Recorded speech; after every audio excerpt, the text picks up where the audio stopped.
This is a very minimal, a very basic application of a trigonometry, right? So trigonometry is something that lot of the people, after school guys, they know about trigonometry, but why do we have to study trigonometry? What is the reason for trigonometry? Where is it applied? We apply it here as well, but what is the meaning of trigonometry? We are looking at question number 8. Let's look at the question and then we'll see it. A surveyor places himself 660 meters from a mast and measures an elevation angle of 4 degrees to the top of the mast. What is the height of the mast? Do you know how to measure height of a pole, a building or stuff using trigonometry? The idea about how that is done? That's like basically the distance you are away from that on the ground. And if the angle you know that what is the angle at which you are seeing that, you can easily find the exactly height. So we have instruments which can measure. So the person is actually standing here. The surveyor in the question is standing some distance away from a mast, and now he is, so what is given? Surveyor places himself 660 meters from a mast. So the distance of surveyor from the mast is 660 meters, right? From a mast, measures an elevation angle of 4 degrees to top of the mast. So if he has to raise his eyes to find the top, that's called as an elevation angle, right? On the other hand, if he is standing on top of this mast and then trying to look down at a building or a tree or something, then he is now trying to actually depress his angle down, his eye down, which is called as a depression angle. So it's an elevation angle here. So elevation angle from the eye all the way to the top of the building, this angle, sorry, not the building, the mast, is given as how much? It's 4 degrees. 4 degrees. This is what is called as the elevation angle. On the other hand, if you're standing on top of a building, this is where you stand, and if you have a point here on the ground, you have to probably look down from the horizontal. Yeah. Right, that is what is going to give This you angle the is depression. depression angle. So we'll be using this concept of depression angle again trigonometry when we talk about airborne with the radars and stuff in the radio navigation, where that is the radars are actually used for terrain mapping, long range and so short range terrain mapping. You have to depress it down. So we'll see that. Now, you understand that it is nothing but the elevation angle is exactly the same as the elevation angle here, provided the observer is standing here. So it's nothing different. So if I take a horizontal here, this depression angle and the elevation angle are actually going to be the same. It's called depression elevation depending upon where the observer is. Right? In this question, you are 660 meters away from a mast and your elevation angle is 4 degrees. You are asked to find out the height of the mast. Now for smaller angles, we have seen before, you can approximate your trigonometry or tan function to 160. We have seen in the previous class. But as the angles grow higher, 160 breaks down and only trigonometric functions will stand valid. Right? But here it is 4 degrees less than 20, so you can, that is why we can apply 160 here. Otherwise, this is a pure trigonometry question. Right? So if you look at trigonometry,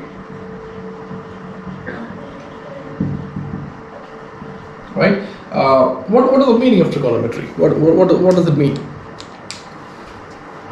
Tri is basically the 3, so it's related to the relationship between angles and sides of a triangle. That's right. It's basically the angles of a triangle. So tri means a triangle, right? Yes. Now you see, if you look at a circle here,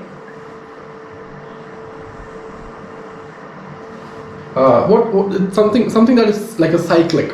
It's called cyclic because it kind of repeats and repeats. That's what it calls cyclic. Bicycle is everything is kind of repeats, right? So if you look at sine function, if you look at cosine function, tan function, so it keeps on repeating.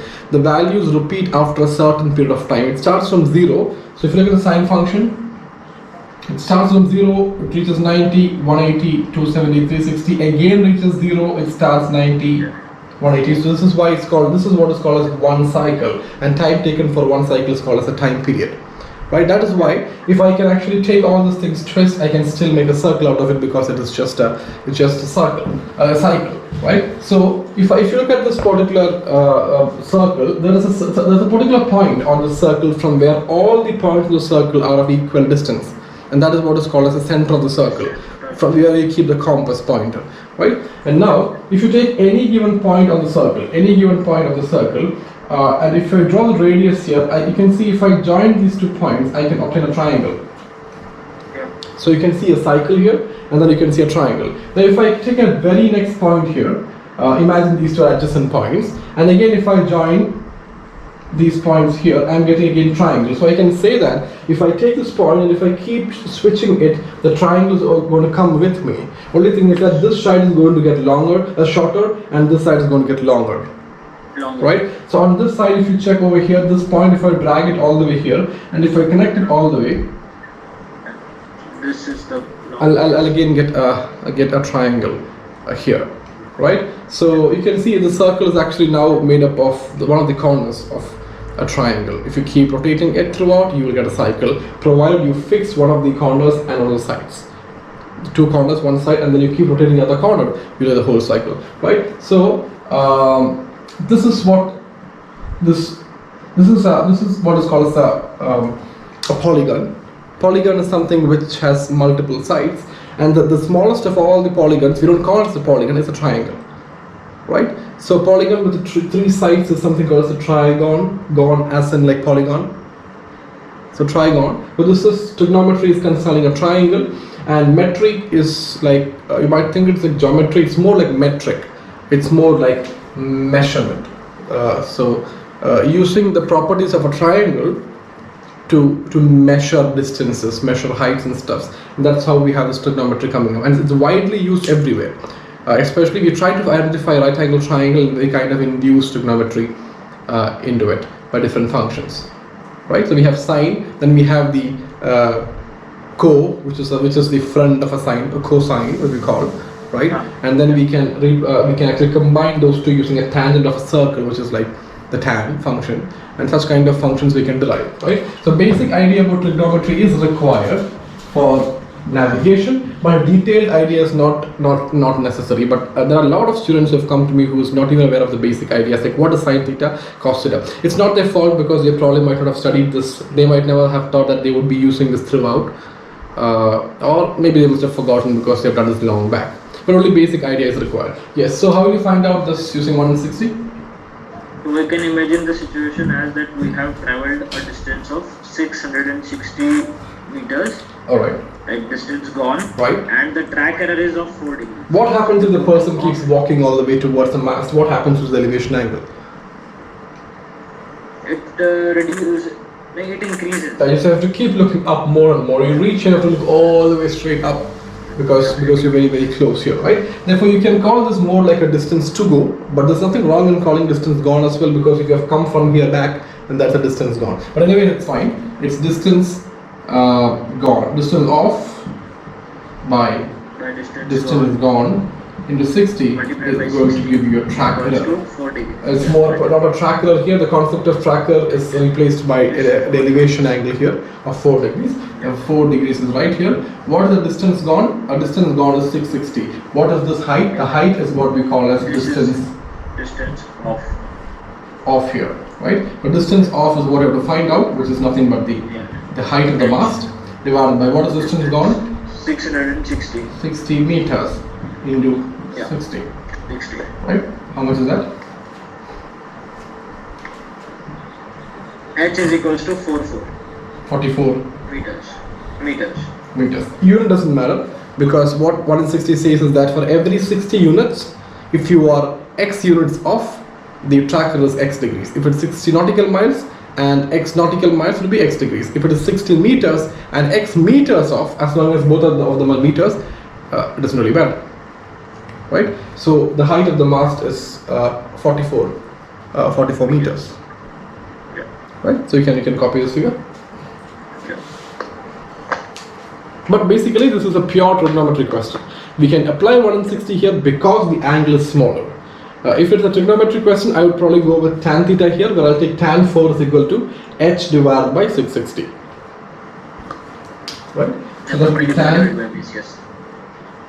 tan 4 will be opposite side, which is h, divided by adjacent side, which is 660 meters. So what is h here? 660 tan 4.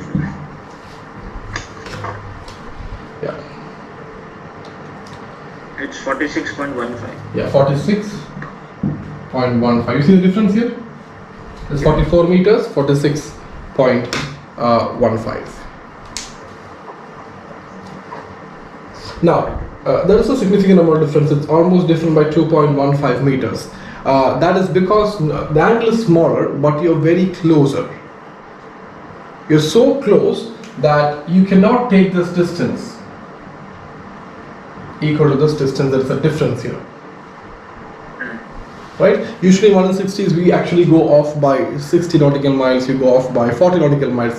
So the same 4 degrees actually measure from 60 nautical miles, that this height, this distance and distance is relatively same. But here you're so close and still measuring 4 degrees is a larger angle as far as the 660 meters is concerned. That is why we have some difference here. This is a more accurate answer, but you're expected to apply 1 in 60 here. Therefore you can apply this, but I don't really understand why this question is connected to 1 in 60. This should be probably connected to trigonometry. That's going to give you a better answer because the distance is smaller. Even though the angle is small, since the distance is small, 1 in 60 is like not very accurate. You understand? But as far as we are concerned, we are concerned, we have to apply 1 in 60 only. Okay.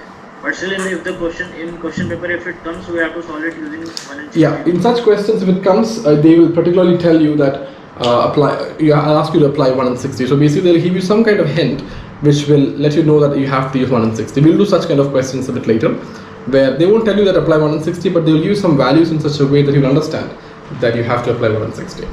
But even for this question, if it comes, you can apply 1 in 60. But what I'm trying to tell you is that it's not really accurate.